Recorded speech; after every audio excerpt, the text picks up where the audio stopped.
Years before the nuclear catastrophe, a handful of wealthy men and women grew increasingly worried by the political unrest across their countries. Moral panic, witch hunts, and censorship spread like wildfire. This congregation, scientists, professors, artists, felt the need for a place where history and culture could be preserved, safe from those who would destroy it for its seditious content. They pooled their resources in the hopes of creating such a place, free from the volatile swing of political agenda.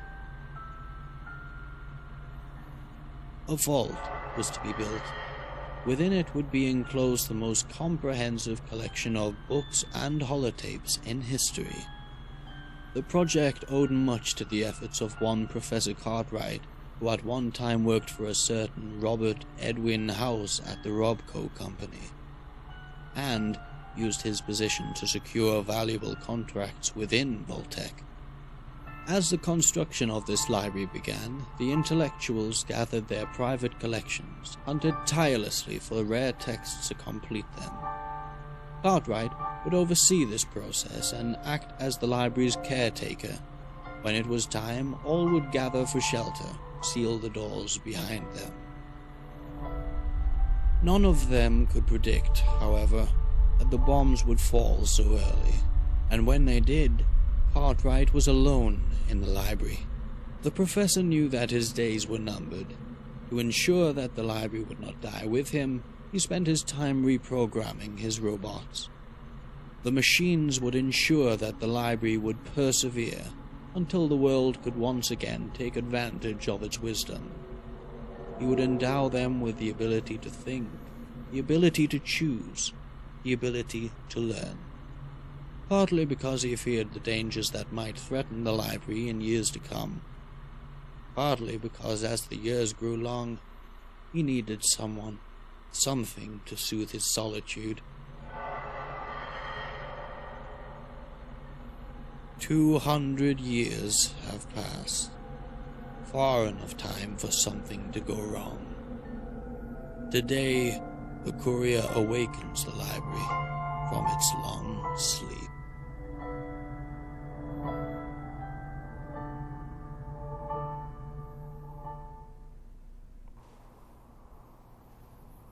Well, shit. Edie?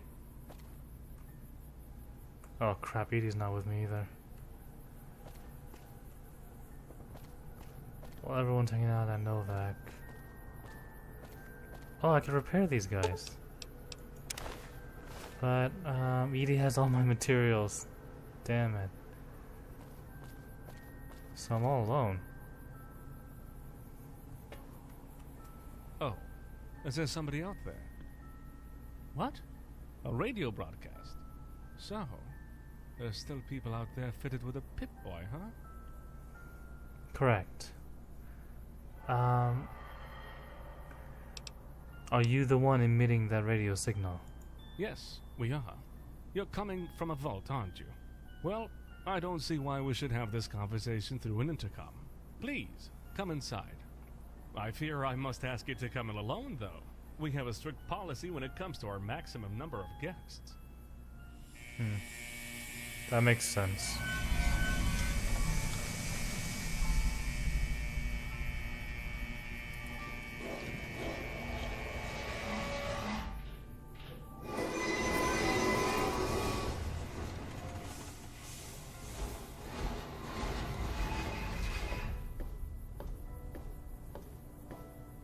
Whoa, I'm getting chills.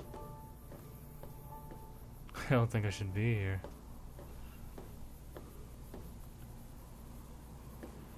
Well, time to explore. Oh, shiz. Oh, sentry turrets. Oh, crap. I can't even reprogram them.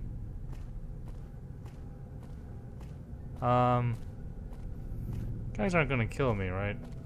I just got here. Are you the one that's talking on the voice?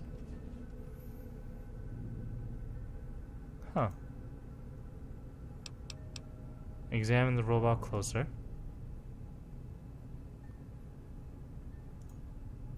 Can you help me with something? Please move along. If you have any questions, James on the first floor will be happy to answer. Never mind then. Whoa, look at all these books. I know a certain storyteller would love to be here right now. He'd probably cry tears of joy, you know? Atrium. So many books.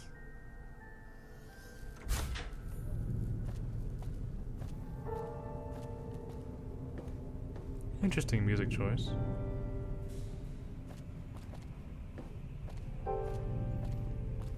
Oh, it's probably the Protectron that can actually talk to me. Oh my. I wonder what vault number is this. Are you James?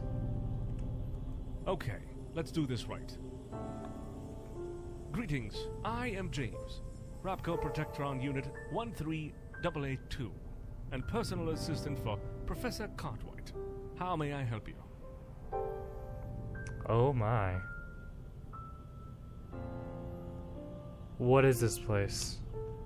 This is the library built by the professor in the year 2072. It is one of the most extensive compilations of human knowledge in the world, provided other collections survive, of course. So what is the purpose of this place, and do you get many visitors? We received a fair share of guests in the past, but the last few years, not so much. It seems the Night Stalkers are roaming around, dissuading most travelers from exploring the area. Well, that makes sense. Why don't you do something about it? First, we are programmed to stay inside and take care of this library. It's the way we're made. The second reason is, well, I can't explain it much further. Let's just say that for now we're playing it submarine style. What the hell's a submarine style? On top of that, you're rather in a remote area, James. Yes, we'll have to address this problem eventually. But not yet. Not as long as the war outside is raging, at least. The war is over. Do you need a hand with those Night Stalkers? I'd rather not. At least not for now. Alright. I'm all ears. So, what is the purpose of this place? It serves several purposes, from educating the occasional visitor to helping the survivors, building an enlightened society, to remain a beacon of unaltered knowledge of a bygone era, and a safeguard. Safeguard from what? From historical revisionism, among others. The victor rewrites history. We need to ensure that the record of past events doesn't get scrapped because of fluctuating political contingencies. Oh, from back then. I see. Sorry to shake your tree, but there's already plenty of books outside. What's the point of all this? Exhaustivity. Each and every book in this place has been properly indexed and sealed in our database, dramatically reducing the risk that any part of mankind's heritage becomes lost. Interesting. So I have other questions about your library. Of course! I'd be happy to answer. Do you mind if I stay and look around a bit? Of course! You're welcome to use our facility. Feel free to ask Roland upstairs for a room in our living quarters. That said, you should know there are some general rules you must observe during your stay here. Sure. Let me guess. No smoking, no torching the place, and no bringing books to the toilets. Oh! Humor! Yes, I got it. And yes, you're pretty much right, actually. As long as your actions don't threaten our collection. Interesting.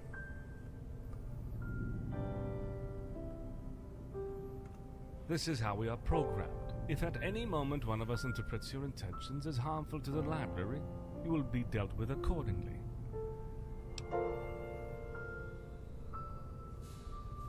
Programmed to interpret. Aren't you programmed to follow a fixed set of rules? A fixed set of rules means non-dynamic AI. Such design would prevent us from adequately identifying mid- and long-term threats to the library. We need to be able to identify the intentions of our guests based on our careful observations of their behavior, and then react in an appropriate manner. In short, we need to be able to adapt to our guests. Yeah, what you describe requires a tremendous amount of processing power and an incredible complex programmation. Well, it probably sounds more impressive than it is, really. I'm sure Helena will be able to provide you with more satisfying explanations. James Helena Roland. She's upstairs on the north side. Incidentally, if you're in need of medical attention, she's the one you want to see. Is this also a house mod too? Or a house? So what are those mid and long-term threats you're talking about? No need to tell you that the civilizing process has been going on outside for quite a while now. There are no doubt powerful factions that could get uncomfortable with the idea of unchecked, unfiltered, pre-war knowledge. We want to make sure we can prepare ourselves before one of them takes a sudden interest in regulating this place. I like how you use very, very subtle words. Very classy, James. Okay, so you're saying you have opinions of your own and that you make decisions. We are designed to emulate human thought and have evolved enough to be capable of dynamic problem solving, not unlike humans' critical thinking. We still remain limited by our synthetic nature, but we are still capable of learning and simulating human reactions. Ah! You scared me a little bit, James. I'm more than willing to answer. I know you are. Ask away. So each branch of topic. That was one branch of topic. Who was this Professor Cartwright, if I Back may when ask? titles were still relevant, he was a professor at the Massachusetts Institute of Technology and Chief Science Officer of ROPCO. Mm-hmm. His domain of expertise, as you surely guessed, artificial intelligence. That's why he was able to make you. So ROPCO company with his former Mr. House. Did your master and Mr. House work together? Yes, but I don't know the details. Our master wasn't very much inclined to talk about his former CEO, for some reason. Well, Mr. House sort of went crazy. And how did he manage to build this place? A well-planned intersection of resources, contacts, and wealth. Of course, being in close relation with Vault-Tec's brass also played in his success. Nice. Okay. Let's proceed. You have a lot to talk about, don't you? Okay, I'm looking for technical books, guns and bullets, Dean's Electronics, that kind of thing. Well, you should ask Roland for any kind of misplaced books, I fear. He usually loiters around in the lounge on the second floor. Roland, huh?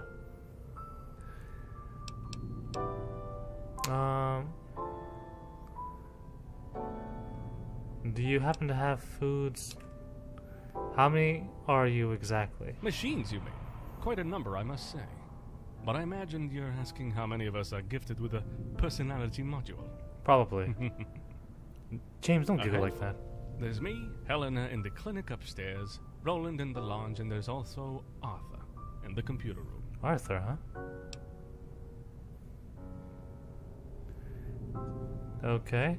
How do you get things taken care of? Each of us has a specific responsibility. Helena has the final word when it comes to our guests' health. Roland takes care of logistics, and Arthur is our database. Everything in between or about the library in general falls upon me. Seems you've been here a long time. How come you lasted that long? Good preparation, I guess. We have enough resources to sustain ourselves. We produce our own energy, recycle most of our scrap. Our Mr. Handy units go outside and scavenge when needed, and keep both the facility and us Protectrons in top condition. Yes. Well, what happens if I ask this? We can provide you with regular meals and medical care. But the access to the armory is strictly forbidden. There is an armory then.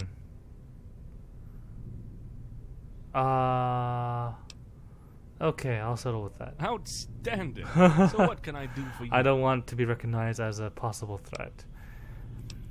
So what's to do around here? Besides reading, on the first level you'll find the movie theater, There's a theater? the reading room, the laundry, the borrowing service, and the computer room. Not that much on this one, except our database, Arthur, and he's not very responsive. On the second floor, there's a living quarters, the lounge where you'll find Roland, the cafeteria, Helena's infirmary, and the classroom. Why do we have a classroom? Don't hesitate to ask Roland for a room. Wait, why do we have a classroom? Okay. Guess I'm off visiting this facility of yours, friend. Wait. Now that the rules and regulations are taken care of, can I ask you a question? Huh. Ask away. I heard that the outside world is violent.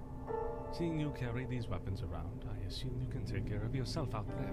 I have a lot of friends that helps You me. already killed someone, didn't you? How did it feel? Oh, whoa. That's a multi-layered, heavy question.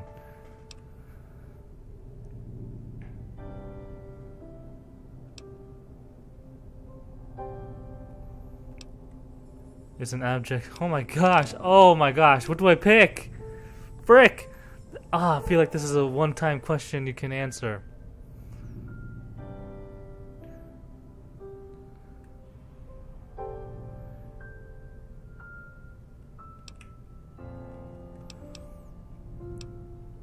Yeah, what kind of effed up question is that? Let's see. My character is able to think far ahead. He's a smart guy. So how would a smart guy answer?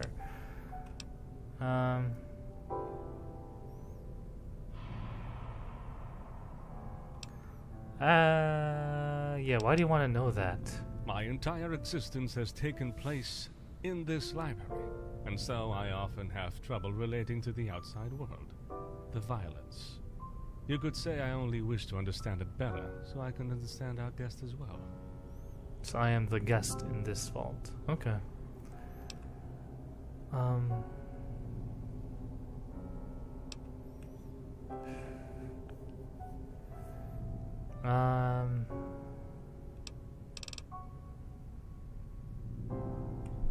I'm not easily, like, annoyed by questions that are actually genuinely interesting. Looks like it's this one. It seems like a very sad state of affairs. At least you should be safe here. Please, enjoy our facility for the time being. Thank you, James. Oh, wow. Talking to him took like 10 minutes or something. I wonder who's the, where's Roland? Roland, is that you? Hi, Roland. Oh, I love your hat. Oh, terrific. Daddy's boy let another bum in the door. Well, welcome to Library Day Roland. Don't steal any of my shit, okay? Looks like you can't read anyways, so I probably don't have much to worry about. I like how the music changed as soon as I enter the room. Perfect. Prim Slim, is that you? Prim who now? Well, there's a robot outside who looks just like you, a wreck with a cowboy hat and shoes. Oh, we all look the same to you. Is that it, you racist motherfucker? Yeah, I thought so. Well, we look more different than Asians, at least. Uh-oh. I didn't say that. Roland, you dickface, I'm Asian. And tell me, is there a reason why you're the only one with such a unique flair? Look, you just mind your own goddamn business and go back to inhaling all the oxygen and jerking off to whatever you filthy animals do, okay? Whoa, chill the hell out, dude. Anyway, I probably have to go after this, so... Roland, give me a freaking room. What is it? Give me a room and let's be done with each other. You know, this is a classy establishment. Not a homeless shelter for ugly, radioactive, pushy dipshits. What the So frick? be it. This is what our beloved master wanted, so I shall oblige. Here's the key to your special discount suite. I have no doubt you will feel right at home there. Oh yeah. Roland, why are you so weird? Like, to room 4? I have a bad feeling about this. Well, I'm not surprised I have a bad feeling about this.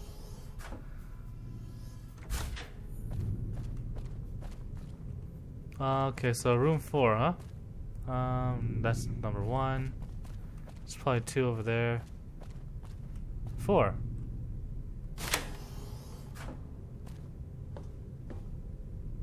Why is this place such a mess? Ugh. Oh, please tell me there's a bathroom here. Oh, at least we have a bathroom.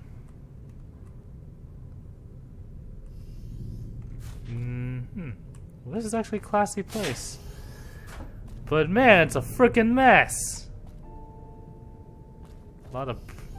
Wait, why are there a bunch of cases? Something feels off. Anyway.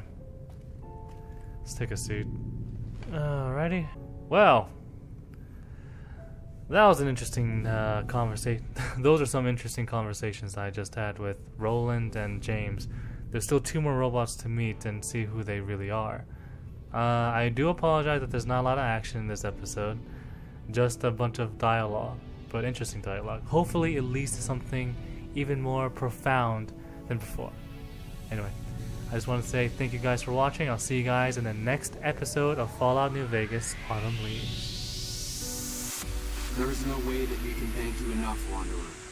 Your arrival here was a blessing. We will remember you always.